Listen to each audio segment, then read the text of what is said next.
All right. Yeah. Bro, guys, calm down. We all knew we weren't going to win this game. Come on now. Even with Wemby out, look, Embiid did awesome today, but Maxey wasn't that good. We still have the Rockets to play. Calm down. We knew we weren't going to win this game even without Wemby. Calm down. We knew we weren't going to win this game even without Wemby. Calm down. The Sixers suck. What? Guys, calm down. It's okay. We suck and we knew we were going to suck? I'm not sure. I'm not sure. But I want to let you know, we got to play good teams in the playoffs. That's why everyone's upset that the Sixers just lost this game like this. Because you have to play good teams in the playoffs. I don't get it. Anyway, welcome to Philadelphia 76ers post-game live on Run It Back Philly. Thank you for being here. Hit the like button for me one time. Subscribe to this channel. We're right here after every single 76ers game. Yeah, that was pathetic. That was absolutely pathetic. That was a disgrace. I have never seen a team. You know what? I'm going to save my rant. I'm going to save my rant for about a minute. This show is brought to you by Bright Medical Technology of Philadelphia, Pennsylvania. Pennsylvania's largest medical supplier and pharmacy. Specializing in ambulatory aids like walkers and wheelchairs, oral nutrition, tube feeding supplies, diabetic supplies, incontinence supplies, glucose monitors, diabetic shoes, breathing medications, nebulizers, inhalers, spacers. The 76ers in the fourth quarter looked like they needed breathing medication. I don't know what's going on. They looked like they were on a back-to-back and they had a day off. Bright Medical accepts most insurances, services patients of all ages, and delivers anywhere in Pennsylvania, either by hand delivery or by UPS. Bright Medical staff speaks 15 languages, and you always speak to a real person, never an automated system. If you need any medical supplies, just call, go to brightmedi.com or call 215-725-MEDS. That's 215-725-6337. The Sixers, fully healthy, against the San Antonio Spurs, fully healthy to start the game. I had a tweet on Twitter. I said, all of you guys that claim this team can compete with anybody when everybody's on the floor, today is your test. Tonight is your test. The San Antonio Spurs, generally known as a contender in the Western Conference, the number 2 seed in the Western Conference. They have a lot of impressive wins this season. An MVP candidate in Wemby. Some young guards that don't play like young guards. They play like NBA veterans. They have size. They have defense. They have hustle guys. They have shooters. They are 4-1 against Oklahoma City Thunder this season. This was a test. If you think the Sixers fully healthy are, can run through the East, I've had some people say, then this was the true test. And then Wemby goes out in the second quarter, doesn't even come back in the third, doesn't come back in the second half. Now's your chance to at least win a game, and then everybody could have the excuse, yeah, but they lost Wemby. And you still lost the game. See, the difference between the San Antonio Spurs and the Philadelphia 76ers is Wemby doesn't cover up a bunch of deficiencies the way that Joel Embiid does when Joel Embiid's playing well. When Joel Embiid is in shape and looks like himself, he covers up all of the Sixers' actual issues. That's not the case with the San Antonio Spurs. They blew out the Clippers a couple days ago without Wemby. This team is good. First of all, they have big guards. Big. I mean, it's frustrating, but, I say it all the time. You need big guys in the NBA. You need size. Maxey is small. VJ is also undersized, guys. He is. This has 2 6'6" point guards that can play defense. They have rebounding, they have shooting, Julian Champagnie just broke the franchise record for most made threes in a season for the San Antonio Spurs. Yeah, the Sixers waived him in 2022. Keldon Johnson. You know, even the Spurs hustle guys, even their utility players, I call them the bowling ball guys, you know, like Kelly Oubre and Quentin Grimes. The bowling ball guys, the guys that aren't that good at basketball, they just kind of plow into people. Even the Spurs bowling ball guys are high IQ players. They know how to play physical and be a hustle guy, but they're actually smart. It's a good team. And you saw tonight why I consistently say flaws that are going to show themselves against good teams like this. Outside of the Boston Celtics, I don't think there's a team in the East that's as good as the San Antonio Spurs. So it's not like they have to play the Spurs in the playoffs. So there is that. But this showed you a lot about what you can expect from the 76ers against teams with size, rebounding, shooting, teams that play physical. This game showed you what you can expect. Now, it's not just a roster issue. I've never seen a team be in a 9-point game and quit before. I don't think I've ever seen it. It was a 9-point game in the fourth quarter, but it felt like it was a 25-point game because the 76ers body language was just disgusting. They were just totally defeated. It was a 9-point game. They didn't try to win it. They did not try to win in the fourth quarter. They had 17 total points in the fourth quarter. I've never seen a team be within 10 points and just quit the way that they did in the fourth quarter. Somebody explain this to me.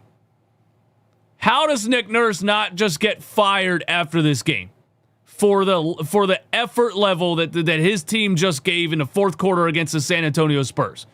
In a game that was within reach, they showed absolutely no heart, no fight, no effort, no care. They looked like they didn't care. They looked like they just wanted to leave. I don't understand it. How do you, as a head coach, have your team playing with that mentality? How do they look like this? That was crazy to me. Let's go straight to the fourth quarter notes because I want to talk about the end of the game and what happened. Let's just go straight to the fourth quarter notes before we rant about anything else. Maxey and Paul George were on the floor together, and this is where it was like a 7-point game, I believe. And there was 3 possessions in a row where Quentin Grimes chucked a brick, Kelly Oubre chucked a brick, and then Quentin Grimes chucked another brick. Actually, Quentin Grimes missed a layup, and the Spurs broadcaster called it a crazy layup attempt. Yeah, welcome to the Quentin Grimes show. A crazy layup attempt, he called it. By the way, I was listening to the Spurs broadcast because I can't do Kate and Ala anymore. Pause. But I can't listen to Kate and Ala anymore. I'm not doing it anymore. I had the VPN going, and I was listening to the Spurs broadcast, and I enjoyed it. He called the Quentin Grimes layup a crazy layup attempt. Then Kelly Oubre chucks a brick on the right wing after Maxey refused to shoot the ball twice in the same possession. What's going on in this game? And then Grimes chucks another brick. I'm just like, how do you have Maxey and Paul George on the floor and the guys that are shooting the ball is Quentin Grimes and Kelly Oubre? Somebody tell me. Back-to-back wide open corner threes for Dylan Harper. Shout out to Dylan Harper. Outside of Cooper Flagg, one of the most NBA-ready players I've ever seen come out of a draft. Just does not look like a rookie at all. Looks like a veteran NBA player, 6'6", 220. Shooting was the question with him going into the draft. Since the All-Star break, he's shooting over 40% from 3. You saw it tonight. Back-to-back wide open corner threes. The Sixers are standing there like, I thought you told me Dylan Harper couldn't shoot. I thought we didn't have to guard him. In the fourth quarter, Joel Embiid drives in and airballs a layup, trying to draw contact. I'm so damn sick of this shit, man. I'm so sick of this shit. Watch that replay on that layup that he airballed.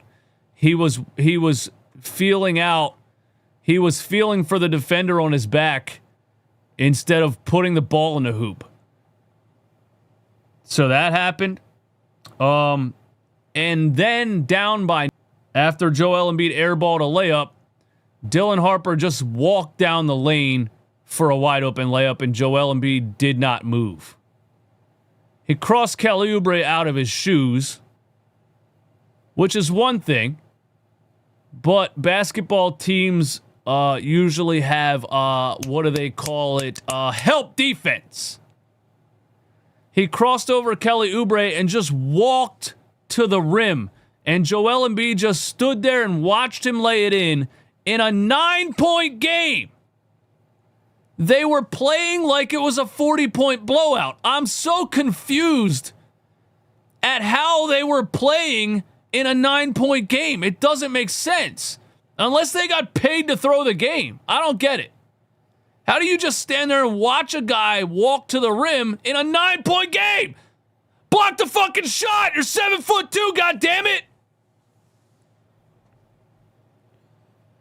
You know what? Joel Embiid, I just told my girlfriend downstairs I'm not going to yell up here.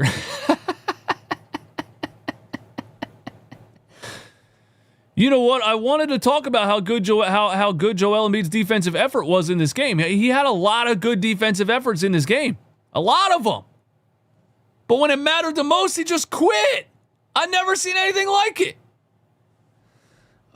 Then it's a minute and 30 seconds left. Tyrese Maxey has a bad turnover. Then Joel Embiid gets stripped. Guess what? Trying to draw a foul again. Oh, who could have saw that coming? 7'2" Jalen Brunson out there, flopping all over the place. Joel Embiid gets stripped, trying to draw a foul again. And then Steph Castle, fast break layup. Joel Embiid jogging right behind him. Doesn't even try to block the shot. I'm confused, man. I feel like this team has completely quit. And it's weird because they're in the 6th seed in the East. And do they want to compete? I just don't get it. Why did they look so defeated in this game? Now let's go to Tyrese Maxey. I don't know if Tyrese Maxey ate a burrito before this game or some of those nachos or something in San Antonio, because he was playing this game like he was trying not to shit his pants the whole time.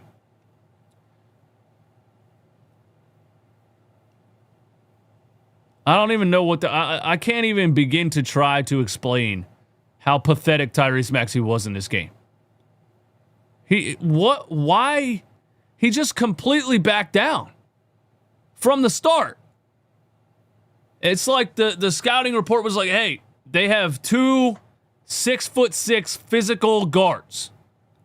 It's going to be a challenge to score in this one. You know, you're not going to be able to just sprint to the rim like you do against the Washington Wizards and the Memphis Grizzlies. It's going to be a challenge to score in this one, Tyrese. And he was like, all right, no. And they're like, what do you mean no? He's like, I'm not going to then.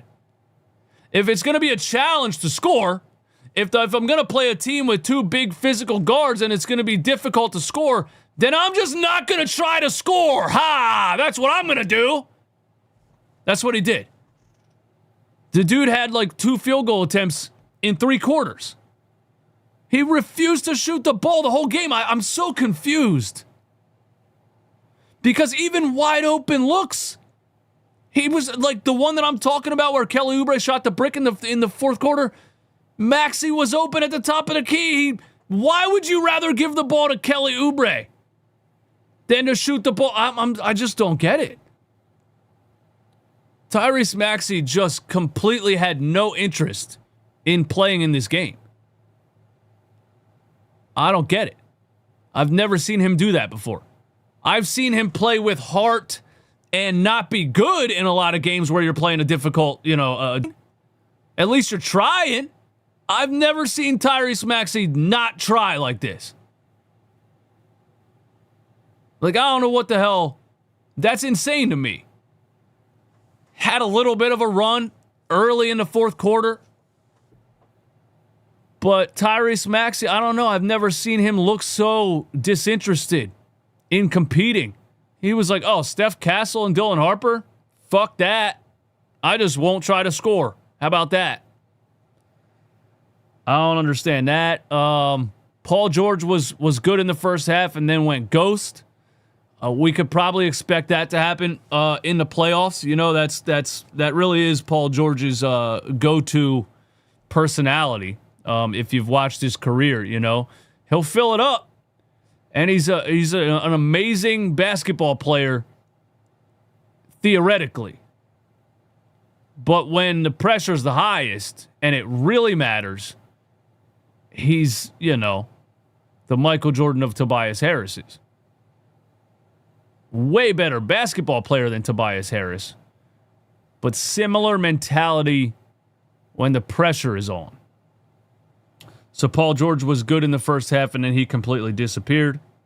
My last note is that Quentin Grimes and Kelly Oubre suck. They combined for 10 points in 70 minutes and a minus 1 million. Let's look at the stats, man, just to torture ourselves even more, and then I'll get to the chat. Be 1 million likes on this stream. That would be greatly appreciated. How many people are in here? We got 401 people in this stream and only 59 likes. That is, what is it, guys? Fraudulent behavior.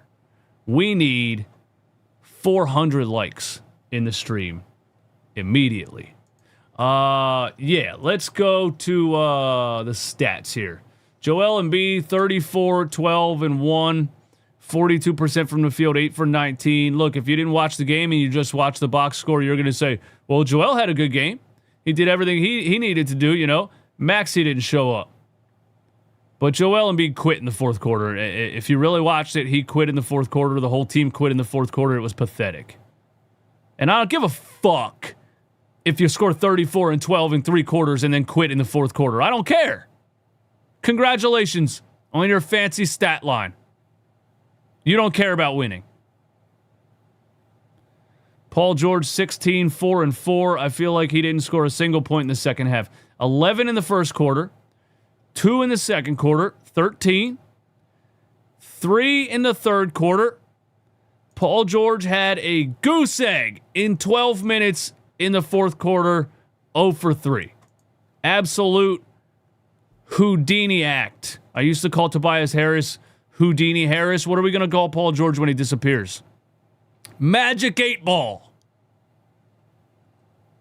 Does a Magic 8 Ball disappear? No, that's the thing that you like. It tells you the answer to something. I don't know. We got to think of a disappearing name for Paul George. VJ Edgecombe, I can't roast him. He's a rookie. He had 14, 8, and 3 against a good defense. Steph Castle and Dylan Harper make VJ Edgecombe look small. They do. And when you see those two guys, or like the Oklahoma City Thunder, you really see how undersized the guards are on this team. And can you really build a championship winning team with 2 small guards? I don't know. I guess we'll see, because they're going to try to do that. Even after these horrible Joel Embiid and Paul George contracts are up, they're going to try to do that. I don't know what they're going to do. They're going to fire everybody, but you're still strapped to some contracts that you can't get out of.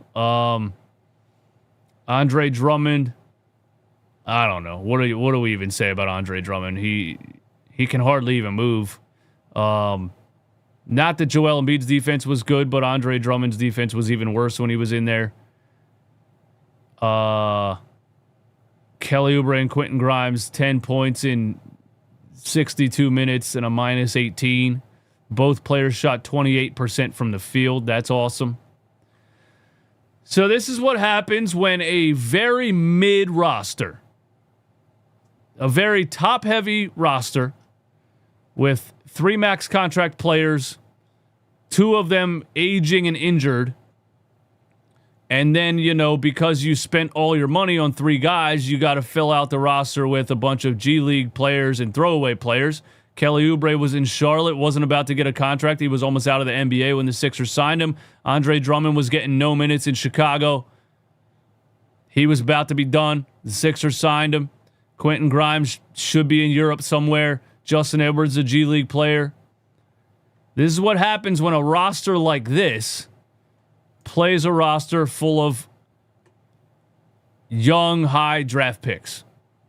Steph Castle, Dylan Harper, Keldon Johnson, Victor Wembanyama.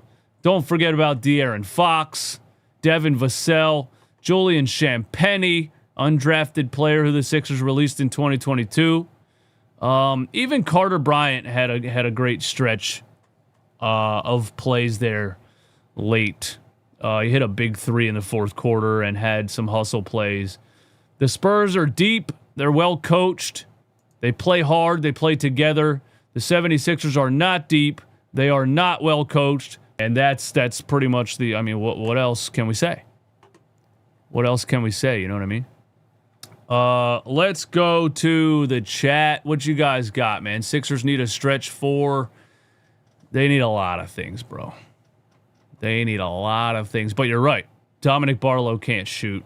Jabari Walker can't shoot. Remember when Jabari Walker hit 4 threes in a game and everybody was like, I think Jabari Walker should get more rotation minutes.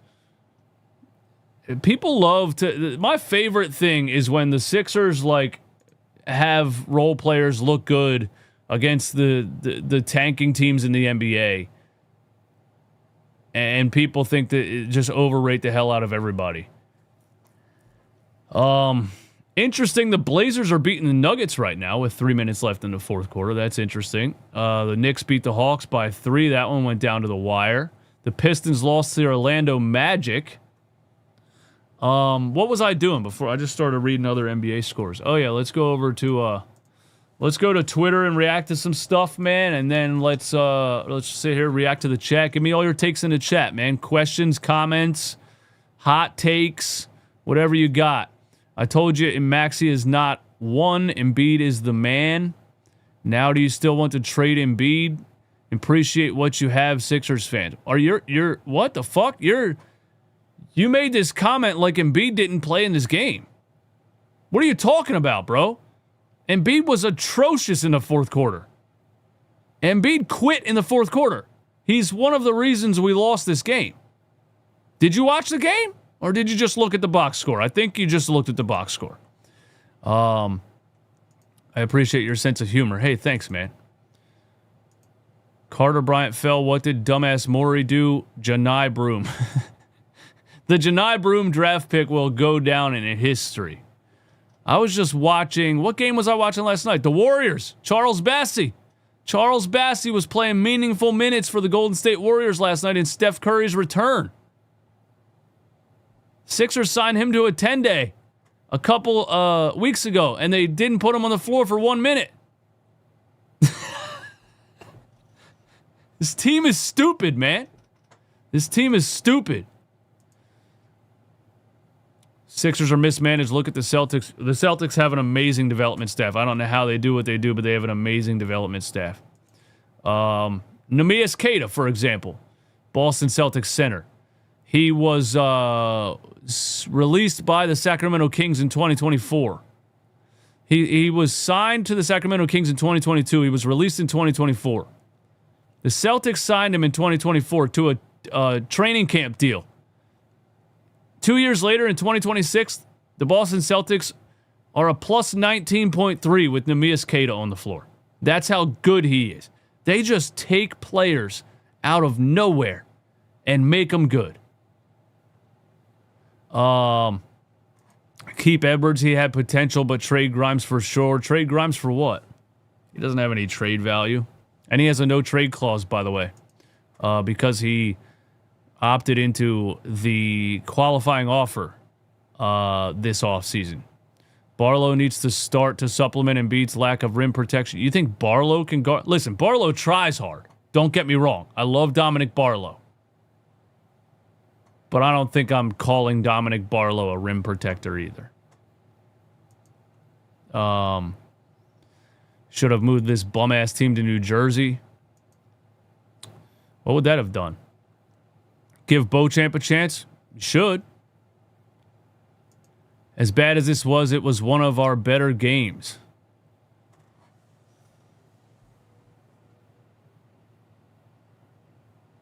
What? Bro, how do you got... What? As bad as this was, it was one of our better games.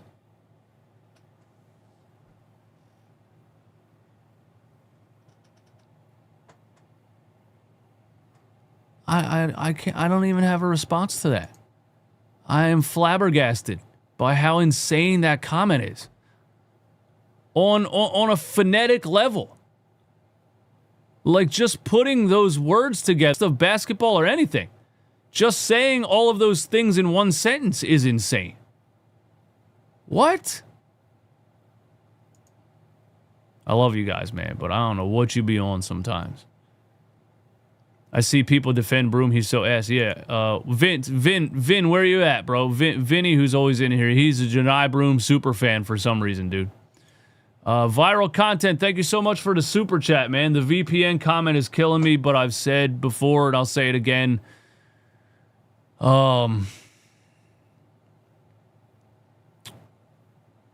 Women shouldn't broadcast sports games. Reasons being, anytime they do, they say nothing but dumb shit. Kate Scott and Doris Burke. I'm not gonna say women shouldn't commentate sports games, but I do agree that oftentimes it sounds like they're trying a little too hard.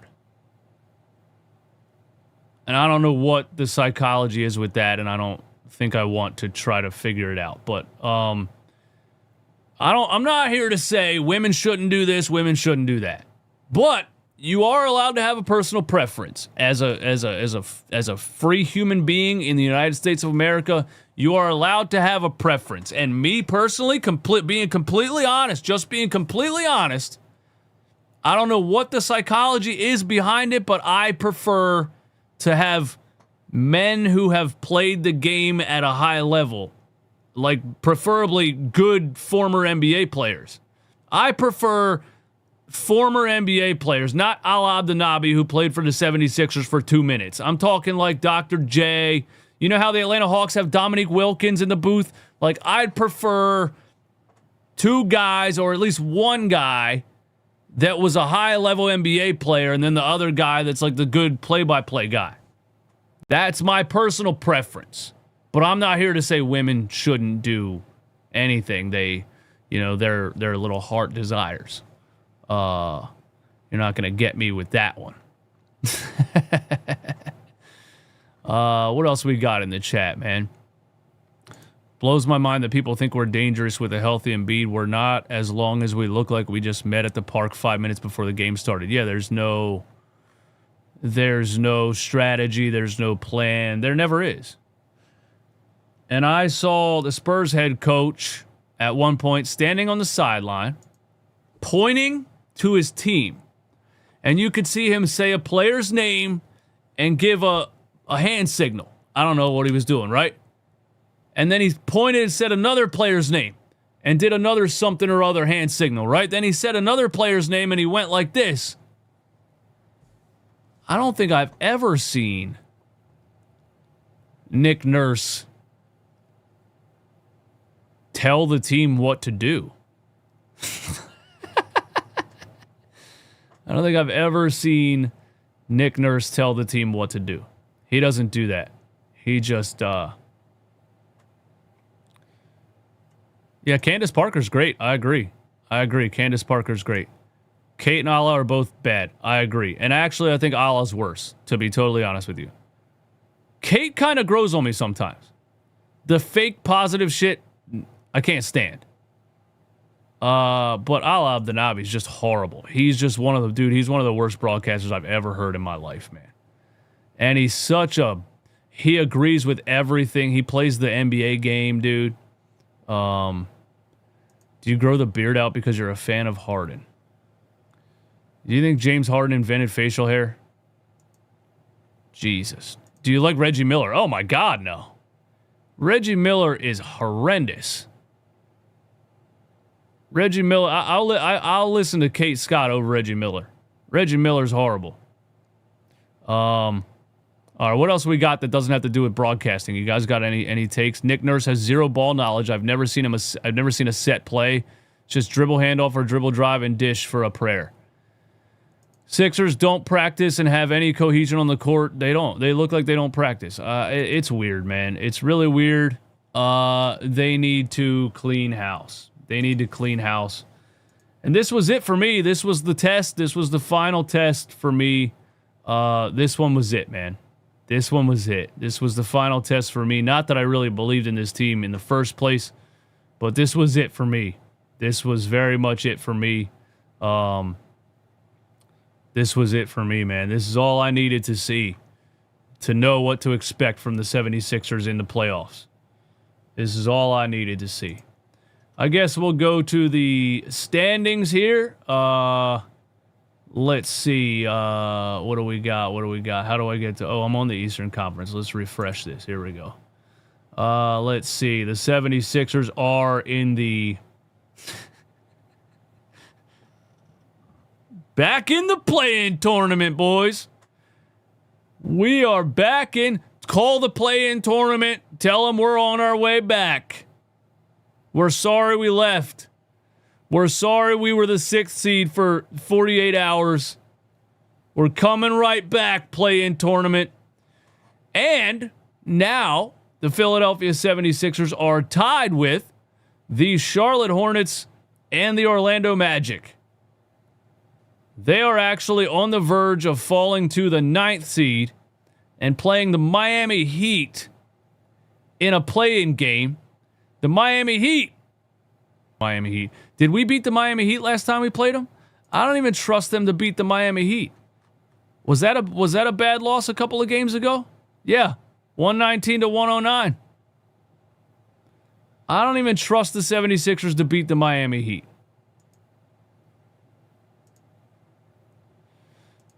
So, where do we go from here? Let's see if Toronto's playing right now. Toronto's not playing right now, so they will remain a half a game ahead of the 76ers. The Orlando Magic won tonight. The Charlotte Hornets are not playing right now. Miami's not playing right now. Who else is right there? Atlanta they just went down to the wire with, who was it? The Knicks. The Knicks beat the Hawks. The Sixers can't beat the Hawks. They've lost to the Hawks 4 times this season. Yeah. Play-in tournament, here we come. Let's look at the remaining schedule. When do we play next? Sixers' next game is Houston Rockets on Thursday. Now, let me tell you something about the Houston Rockets. Similar to the San Antonio Spurs. Now, the Houston Rockets don't have any real point guards since Fred VanVleet tore his ACL. So they really struggle to generate half-court offense. Amon Thompson ends up being the point guard most of the time, or Reed Shepherd, who you can't really have on the floor for that long because he's tiny and he can't defend anybody. So the Houston Rockets aren't as good as the San Antonio Spurs with half-court creation. But much like the San Antonio Spurs, the Houston Rockets have size and defense. A lot of big wings that can defend 1 through 4.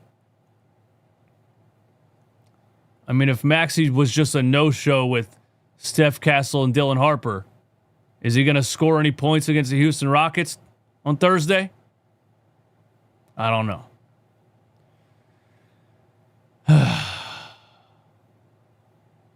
That's all I got, man. Thank you guys for tuning in. Thank you for hanging out. By the way, we now do a daily live show on Run It Back NBA every single morning at 10 a.m. Go to Run It Back NBA on YouTube, at Run It Back NBA Talk, or just type Run It Back NBA into the search bar. I do a live show at 10 a.m. on Run It Back NBA talking about the rest of the league. And you should come through and hang out. That'll be again tomorrow at 10 in the morning. We will talk about this because a lot of my subscribers over there are Spurs fans because I had some Spurs videos blow up a little bit. So we will talk about this game tomorrow morning on that show. Oh, I'm sorry. We got some super chats I don't want to miss. We will talk about this game a little bit more tomorrow morning on that show. So if you want to hear my takes a little bit more, a little bit less angry about the Sixers and a little bit more, what I think the Spurs do well, but probably still angry about the Sixers. Tune in tomorrow at 10 a.m. We're as good as a play-in tournament. We are as good as a play-in tournament.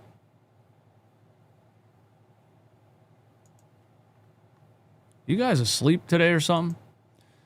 New coach should be from Boston or OKC assistant. I agree with that.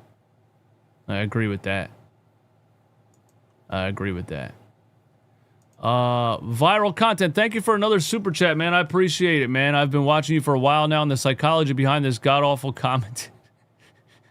All right, bro. My man spent $40 to bash women in the chat, bro. He spent $40 on super chats. He spent $40 on super chats to rant about how women should not be sports commentators.